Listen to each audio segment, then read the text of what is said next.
हैं जहां पर बुधनी की तीनों नगर परिषदों पर बीजेपी का कब्जा हो गया है। आपको बता दें कि बुधनी विधानसभा मुख्यमंत्री शिवराज सिंह चौहान की विधानसभा है और वहां पर मुख्यमंत्री शिवराज सिंह चौहान की विधानसभा बुधनी में बीजेपी की बड़ी जीत हुई है और बुधनी की तीनों नगर परिषद में बीजेपी की जीत हुई है। बुधनी, नसरुल्लागंज, रहट्टी में बीजेपी का क्लीन स्वीप। कुल 45 वार्ड में कांग्रेस को मिले महज 2 ही वार्ड, यानी कि कांग्रेस का सुपड़ा साफ। बिल्कुल नगर परिषद बुधनी में बीजेपी 13 और 2 निर्दलीय प्रत्याशियों ने सीट जीत ली है। और इस बीच में बात करें बुधनी की, तो बुधनी में कांग्रेस को एक भी सीट नहीं मिली, यानी कि बुधनी से कांग्रेस का सुपड़ा साफ हो गया है। तो बड़ी खबर बुधनी से मिल रही है, जहां पर मुख्यमंत्री शिवराज सिंह चौहान की विधानसभा बुधनी में बीजेपी की शानदार रिकॉर्ड मतों से जीत हुई है। और नगर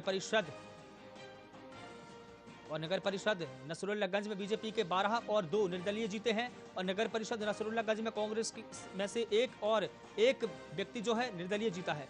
तो उस वक्त की बड़ी खबर बुधनी से मिल रही थी और लगातार हमारे साथ में हमारे स्टेट हेड प्रकाश व्यास सर जुड़े हैं। सर, जिस प्रकार से बुधनी विधानसभा के नतीजे आए हैं, 2018 के जो नतीजे आए थे उनकी याद दिला दी। किस प्रकार से वहां पर अरुण यादव को चारों खाने चित होना पड़ा था मुख्यमंत्री शिवराज सिंह के आगे? शिवराज जी का चूंकि गृह जिला है और शिवराज जी वहां पे तो बहुत इसे विकास। मुख्यमंत्री का जलवा ही माना जाए।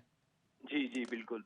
और शिवराज जी ने समय समय पे वहां पे लगातार जनसंपर्क बनाए रखा है। किसी भी चुनाव में या चुनाव के अलावा भी शिवराज जी वहां पे कार्यक्रमों में शिरकत करते रहे हैं। लाइव कॉन्टेक्ट शिवराज जी का आज भी अपने जिले से बना हुआ है, उसका लाभ बीजेपी को मिल रहा है। बीजेपी कार्यकर्ता का संगठन मजबूत है, वो अच्छा कार्य कर रहे हैं। कांग्रेस ने वहां कभी ध्यान नहीं दिया।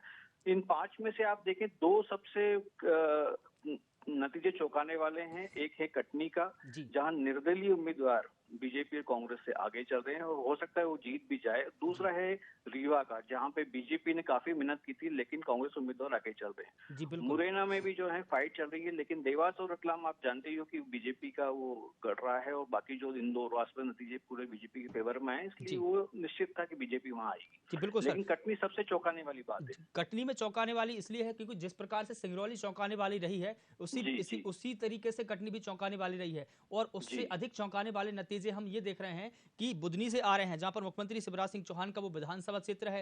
क्या बुधनी में जी यह लिख दिया जाए, कांग्रेस नो एंट्री, बोर्ड लगा दिया जाए वहां पर? नहीं नहीं, ऐसा नहीं है। कांग्रेस ने वहां ध्यान ही नहीं दिया, क्योंकि जी शिवराज जी ने इतना पावर वहां जमा रखा है अपने कार्यकर्ता के माध्यम से। जी कांग्रेस के लिए वहां पैर जमाने का मौका ही नहीं मिला। जी।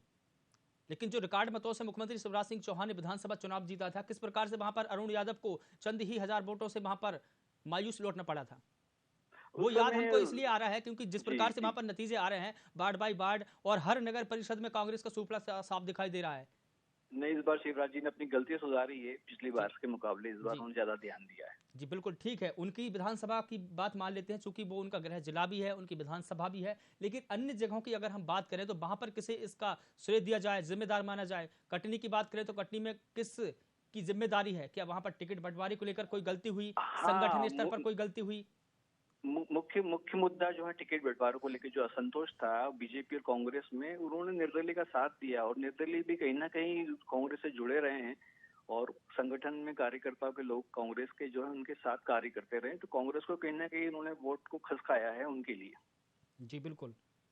तो ये जो चुनाव है कांग्रेस के लिए एक सबब है, तो बीजेपी के लिए भी सबब ही माना जाए सर? कांग्रेस तो चाहे लोकसभा हो, किसी भी राज्य में हो, विधानसभा हो, निकाय चुनाव हो, कांग्रेस सबक लेने की स्थिति में नहीं है। संशय में है कांग्रेस में नेतृत्व का बड़ा अभाव, बड़ा वैक्यूम देखने मिल रहा है, चाहे राष्ट्रीय स्तर पे हो या राज्य स्तर पे हो। जी तो उनसे इन चुनौतियों के को देख के उसमें से कोई परिणाम निकाल के उस पे वो आत्ममंथन करे, ये संशय है। जी बिल्कुल।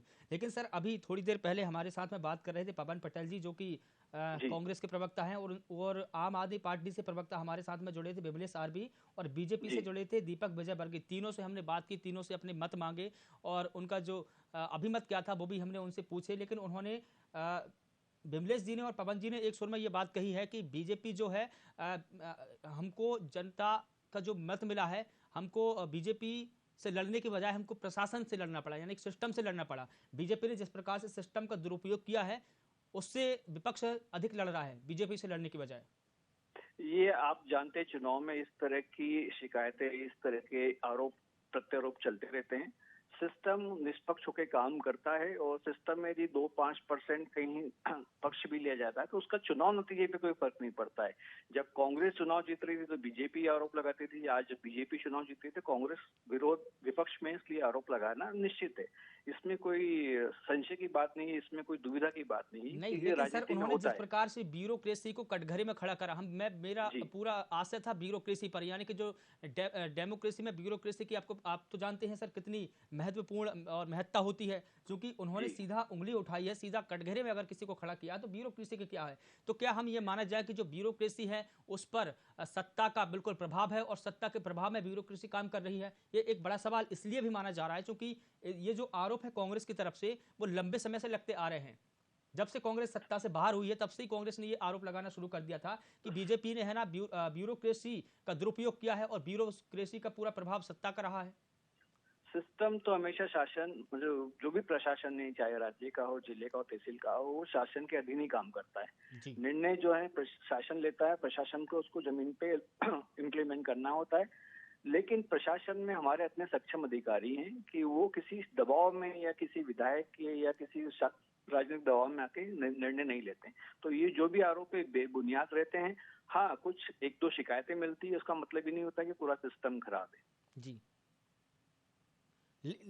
ठीक है सर, इसमें हम ब्यूरोक्रेसी और डेमोक्रेसी को अलग जोड़ के तो नहीं देख सकते, क्योंकि जो जी डेमोक्रेसी जो है वो ब्यूरोक्रेसी जो है डेमोक्रेसी का अभिन्न अंग माना जाता है, क्योंकि जी लोकतंत्र की अगर हम जमीनी स्तर पर अगर उसको इम्प्लीमेंटेशन की बात करें तो ब्यूरोक्रेसी ही जनता तक जो शासन की योजना है वो पहुंचाती है, जनता का जी ध्यान अवश्य। रखती है। अगर वो ही जनता से खफा हो जाए और विपक्ष से उसकी आवाज़ गायब हो जाए तो कहीं ना कहीं ये सवाल जी, उठना लाजमी है। ठीक है सर, हमसे बात करने के लिए आपका बहुत शुक्रिया और बहुत बहुत तमाम धन्यवाद जानकारी के लिए मनीष। आपका बहुत शुक्रिया। थैंक यू मनीष, थैंक जी यू, बिल्कुल सर। शुक्रिया।